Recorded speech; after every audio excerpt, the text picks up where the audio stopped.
अरे मोदी को कहां से निकाल दोगे?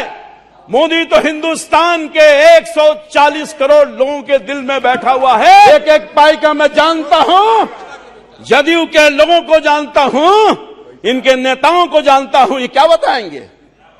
ये सब हमसे जूनियर लोग हैं सर, ये सब जूनियर लोग हैं, क्या बताएगा? कई लोग हमारे नेतृत्व में काम किया है, क्या बोलेगा? इनके नेता ललन सिंह क्या बोलेंगे? मैं उनका पर्दा उखाड़ कर फेंक दूंगा आज। क्या करोगे तुम?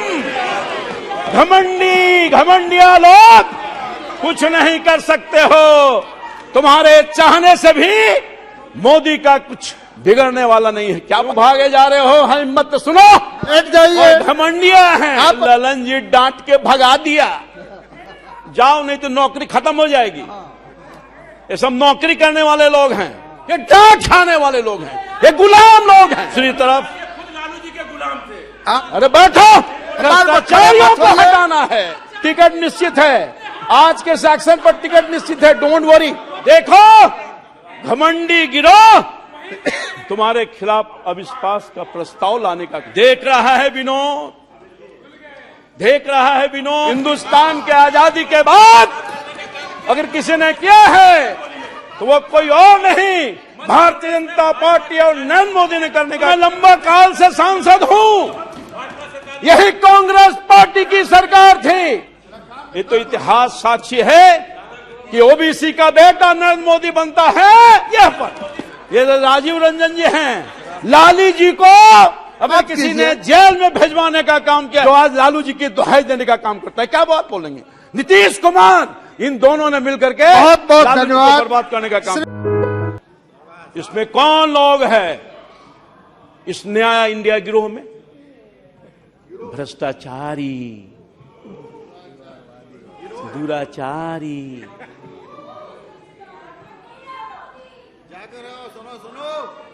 वंशवादी और दूसरी तुष्टीकरण वाली पार्टियां शामिल है। दक्ष महोदय बैठ जाइए। घमंडिया हैं। आप अपना स्थान लीजिए। दूसरी तरफ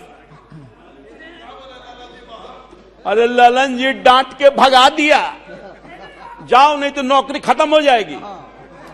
ये सब नौकरी करने वाले लोग हैं, अपना कोई अस्तित्व है क्या?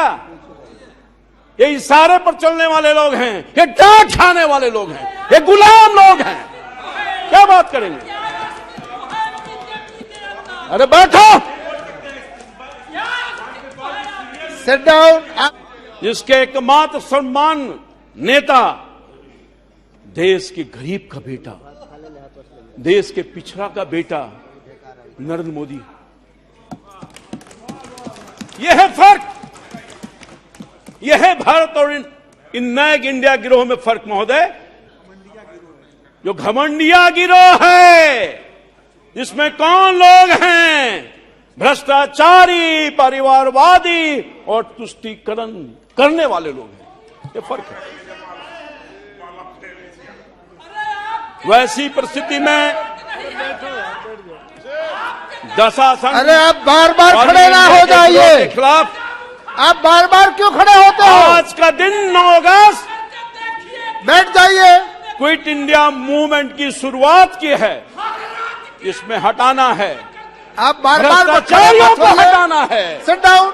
आप अपना स्थान को लीजिए। हटाना है और वंशवादियों को हटाना है। उसके लिहाज से हम लोगों ने प्रारंभ कर दिया। अध्यक्ष जी ने, मैंने हमेशा भारत वाली राजनीति की है, इंडिया गिरोह वाली राजनीति कभी नहीं मैंने किया अपने पूरे जीवन के 40-45 साल के काल में। मैं इस देश के सबसे बड़ी महापंचायत, टिकट आपका निश्चित है, टिकट निश्चित है, आज के सेक्शन पर टिकट निश्चित है, डोंट वरी, डोंट वरी। यही नहीं महोदय, केंद्रीय मंत्रिमंडल ने 27% ओबीसी समाज का मंत्री बनाया है। यही नहीं, ओबीसी आयोग को संवैधानिक दर्जा देने का काम क्या है, जिसके लिए ओबीसी न जाने कितने दिनों से परेशान थे। सर मैं लंबा काल से सांसद हूं, यही कांग्रेस पार्टी की सरकार थी।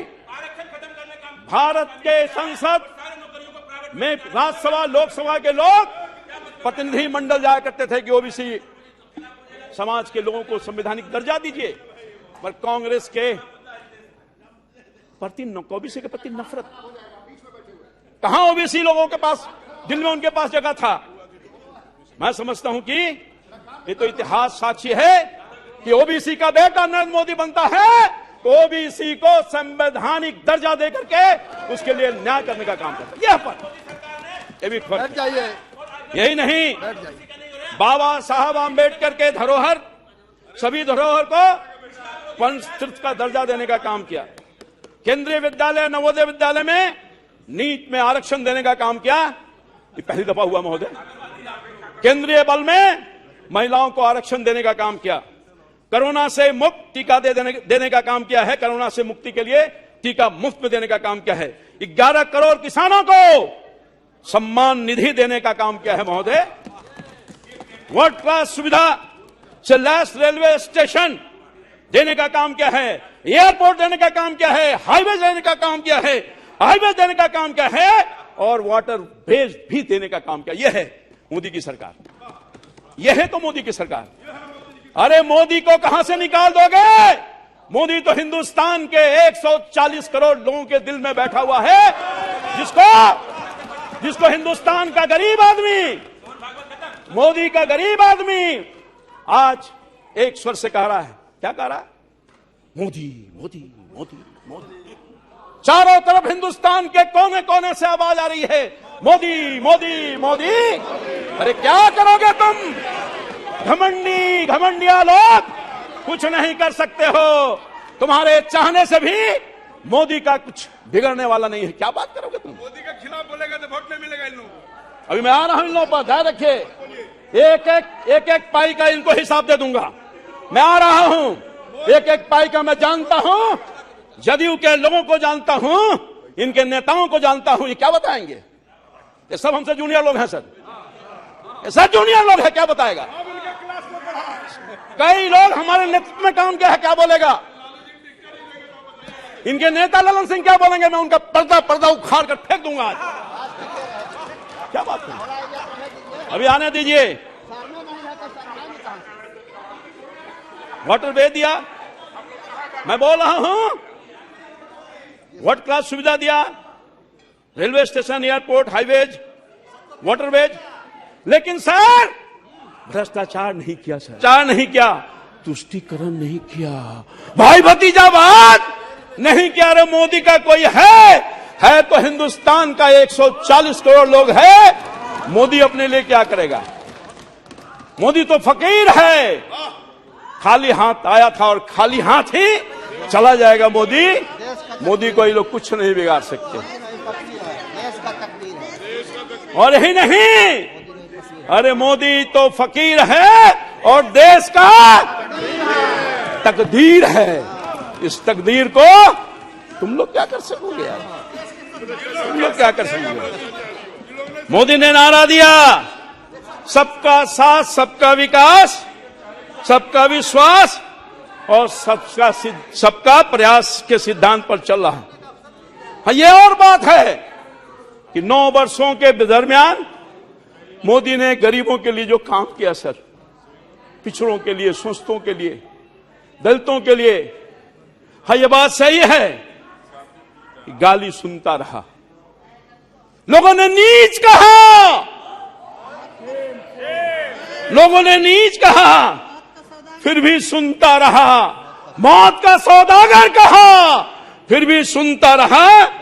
मगर देश के उन गरीब बच्चों के लिए, देश के उस किसानों के लिए, मजदूरों के लिए, नौजवानों के पीड़ितों के लिए लड़ता रहा, करता रहा। और जब तक रहेगा लड़ता रहेगा, करता रहेगा।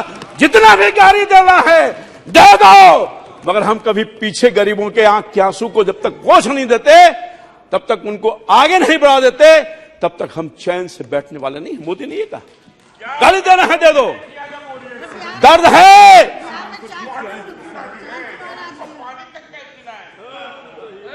दर्द है। इन लोगों की पीड़ा मैं जान सकता हूं सर। मैं पिछड़ा समाज का बेटा हूं, पिछड़ा समाज का बेटा हूं सर, किसान, छोटे किसान का बेटा हूं सर। मैं जान सकता हूं सर, मैं जान सकता हूं क्यों दर्द है इन नए घमंडियों को, क्यों दर्द है। मोदी ने इनके भ्रष्टाचार को बंद किया है। आप महोदय अगर अरे बैठ जाइए, अपनी बात का बेटा बारी है नहीं तो वो बोलना। होता, हिंदुस्तान बैठ की जाइए। आजादी के बाद मोदी को भारत की जनता ने चुना, गरीब के बेटा को, जिसकी मां बर्तन साफ करती थी, पिताजी चाय बेचते थे प्लेटफॉर्म पर, उसका बेटा अगर हिंदुस्तान के जनता का तकदीर बदलता है, तस्वीर बदलता है, उसके आंस को आंखों पोंछता है, तो इन लोगों को दर्द है। दर्द इसलिए भी है खास तौर पर कांग्रेस पार्टी को, मोदी पिछड़ा का बेटा है। अगर मोदी गरीबों को अनाज देता है, वो और बात है कि बिहार के लोग खा जाते हैं। हम देते हैं 5 किलो, ये देते हैं 4 किलो। यही नहीं, बिना आइडिया के इंडिया वालों, आपको चीन और पाकिस्तान और विदेशी गैंग ने पीएम बनाने की गारंटी दी है, मुझे नहीं कुछ कहना। तो मोदी को 140 करोड़ भारतीय पीएम बनाने की गारंटी दी है। ये राष्ट्र धर्म युद्ध है। भारत यानी इंडिया, और जीतेगा इंडिया, हारेगा घमंडिया, हारेगा घमंडिया। महोदय अध्यक्ष जी, विपक्ष के चरित्र खून में राजनीति, खून में राजनीति है। क्या हो रहा है बंगाल में, क्या हो रहा है बंगाल में? मणिपुर की चर्चा कर रहे थे हम सब लोग, हाथ हैं। मणिपुर की घटना के लिए हमारे प्रधानमंत्री जी ने, देश के हर लोगों ने संवेदना व्यक्त की है सर। कोई अप्रूव नहीं कर रहा है, उसको करने वाला भी नहीं है, मगर ये मणिपुर को लेकर के राजनीति कर रहे हैं, राजनीति कर रहे हैं। मणिपुर के घाव को भरने का मन नहीं है, घाव को उधेड़ने का काम करने रहा है। मणिपुर में जो आग लग रहा है, आग लगा है, उसके धुआं को, उसके आग से राजनीतिक रूप से उसको सेकना चाहते हैं। महोदय मैं कहना चाहता था, बंगाल में टीएमसी क्या कर रही है, टीएमसी क्या कर रही है? हमारे कार्यकर्ताओं की हत्या कर रही है।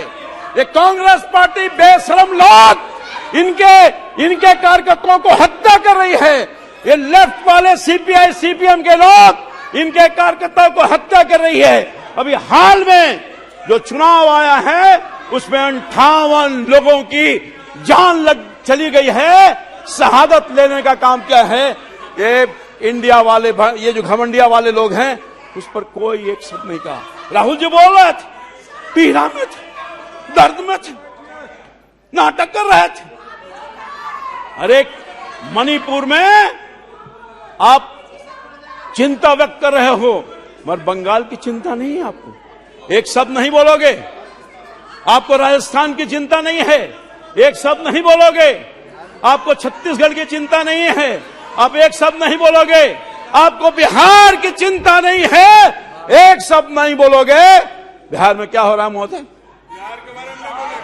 बिहार में क्या हो रहा है? बिहार में कोई सुरक्षित नहीं है। मां और बहन की इज्जत और आबरू जा रही है। बिहार में भय का वातावरण पैदा हुआ है। बिहार में रोज हत्या, लूट, अपहरण की घटना घट रही है। हमारे कटिहार में बिहार की बेटी को नंग अवस्था में घुमाने का काम किया, इस पर बिहार को चिंता नहीं है। लैन बाबू चले गए, जो दलित समाज की बेटी थी, उसके लिए चिंता नहीं है, उसके लिए चिंता नहीं है। महोदय चिंता इनको नहीं। ललन बाबू बहुत व्यथित नजर आ रहे हैं। बहुत परेशान हो रहे हैं, मगर बिहार की चिंता नहीं है।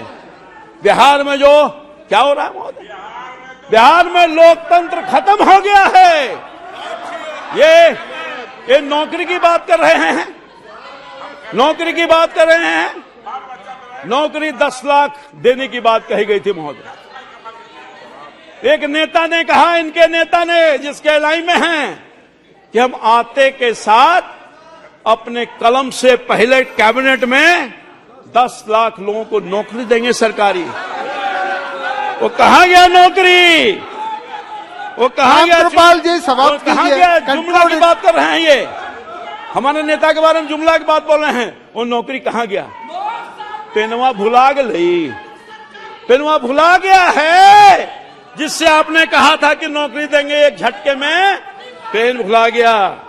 यही नहीं महोदय, दरभंगा में दलित 100 जब जाता है, दलित का 100, उस पर अभद्र व्यवहार किया जाता है महोदय। मुझे कहने में शर्म आ रही है कि दलित का 100 जा रहा है तो कुछ लोगों ने उस पर पेशाब करने का भी काम किया है। शर्म नहीं आएगी इन लोगों, शर्म नहीं आएगी इन लोगों को। ये राजीव रंजन को शर्म नहीं आएगी, शर्मसार नहीं होंगे। यही नहीं, पटना जैसे राजधानी में 30 दिन में 30 हत्या हुई है, शर्म नहीं आएगी। यही नहीं, जब हम इशू को लेकर जाते हैं, शिक्षक का इशू, बेरोजगारी का इशू, जो इनका अनाउंसमेंट है, गोली की बौछार करते हैं, लाठियों की बौछार करते हैं। हमारे कार्यकर्ता को जान गंवानी पड़ी है। विजय सिंह जो जहानाबाद के हमारे पार्टी के कार्यकर्ता थे, मारकर इन्होंने जान ले लिया। महिलाओं को भी नहीं बख्शा, एमएलए एमपी को भी नहीं बख्शा। लाठी और गोली की सरकार है। ये बैठे हैं सर, खड़े हो जाइए। सांसद जी हैं, खड़े हो जाइए, खड़े हो जाइए। ये उसका नजारा देखिए, ये नजारा है किस तरह से लाठीचार्ज हो रहा है। रामकृपाल जी समाप्त कीजिए। नजारा समाप्त कैसे करेंगे सर, अभी तो बहुत सारा बाकी है सर। ये गोली की सरकार। यही नहीं सर, भारत की सरकार तो बहुत बिजली दे रही है, बड़ी उपलब्धता है। जब किसान बिजली के लिए जाता है तो उसको गोलियों से मार करके लाश बिछाने का काम करता है। हत्यारी सरकार है नीतीश कुमार जी की सरकार, हत्यारी सरकार है, हत्यारी सरकार है। बिहार के कटिहार में घटना घटी है। हमारा एक हत्या अभी नहीं, हमारा एक कार्यकर्ता नीलेश जो जीवन और मौत से गुजर रहा है, 3 दहाड़े उसकी हत्या करने की कोशिश की है, एम्स में इलाज चला रहा है। अनेकों कहानी है सर, हर दिन हत्या, हर दिन लूट, हर दिन अपहरण, हर चीज चोरी, हर दिन डकैती। और क्या है, महत्वपूर्ण बात समाप्त कीजिए। इनकी गोली कार्यकर्ताओं पर चलेगी, इनकी गोली आम लोगों पर चलेगी, जो जाएगा शिक्षकों पर चलेगी, इनकी लाठी चलेगी। सारा का सारा काम क्या करना है? ये सब तो शराबबंदी के पक्ष में है। ये केवल कलेक्शन कर रहा है इनका पुलिस पदाधिकारी, भ्रष्टाचारी पदाधिकारी। बिना पैसे का कोई काम नहीं है, ऊपर से नीचे चले जाइए, पैसा दो, काम लो। महोदय मैं आपसे कहना चाहता हूं, एक नौत कहना चाहता हूं, नौकी मांगेंगे ठेला देंगे, फिंगा दिखाएंगे। महोदय, अभी एक बिहार के क्षेत्रीय पार्टी के राष्ट्रीय अध्यक्ष का मैं भाषण सुन रहा था। यादव जी आपका समय समाप्त हो गया है, कंक्लूड कीजिए। मैं दूसरा नाम अभी तो आप कंक्लूड कीजिए। अभी मार रहा हूं सर, आप conclude please, kindly conclude in 2 minutes. राष्ट्रीय अध्यक्ष जी हम लोगों को ज्ञान दे रहे थे लोक लज्जा का। ये कौन है राष्ट्रीय अध्यक्ष, कौन लोग हैं? और लालू जी की बात कर रहे थे, लालू जी की बात कर रहे थे। लालू जी के साथ में था सर, लालू जी के साथ में था और लंबे काल तक था। उस लालू जी के साथ था जो गरीबों की बात करते थे, उस लालू जी के साथ था जो कर्पूरी और लोहिया के सूलों पर चलते थे, जो लालू जी के साथ था जो सामाजिक न्याय की बात करते थे। मगर देखा वो लालू जी के साथ था जो कभी कहा करते थे कि रानी के पेट से राजा नहीं पैदा लेता, उस लालू जी के साथ। बहुत बहुत धन्यवाद सर, प्लीज सर, धन्यवाद। नहीं, आपका समय काफी हो गया, प्लीज सर थोड़ा सा समय दिलवा दीजिए सर। नहीं समय हो गया है, अन्य बहुत सारे वक्ता है। मैं लालू जी के साथ था, बहुत सारे वक्ता है, मगर देखा कि जो सामाजिक न्याय बोलने वाला लोग पारिवारिक न्याय में बदल गया। जो महल में, जो गरीब के झोपड़ी में था, वो महल में चला गया, आवाज बदल गया सर, विचार बदल गया, विचार बदल गया सर। सारा काम खत्म हो गया। परिवारवाद के चक्कर में देश ये अपने आप को बदले का काम किया है। ये सर अब कह रहे हैं, यही लालू यादव कह रहे हैं कि जो कहते थे मेरे आदरणीय नेता थे, सम्मान है सम्मान रहेगा, अब कह रहे हैं रानी के पेट से राजा जन्मता है और वोट के राज का मतलब वोट का राज होता। पहले कहते थे छोट का राज, वोट का राज। ये है परिवर्तन। बहुत बहुत धन्यवाद। मैं दूसरा नाम अनाउंस करता हूं। सुनिए सर, ये तो राजीव रंजन जी हैं। लाली जी को अगर किसी ने जेल में भेजवाने का काम किया है, इस उम्र में, इस परेशानी में, तो डालने का कोई बहुत बहुत धन्यवाद। बहुत बहुत धन्यवाद। जो आज लालू जी की दुहाई देने का काम करता है, क्या बात बोलेंगे? नीतीश कुमार, इन दोनों ने मिलकर के बहुत बहुत लालू जी को धन्यवाद। बर्बाद करने का काम।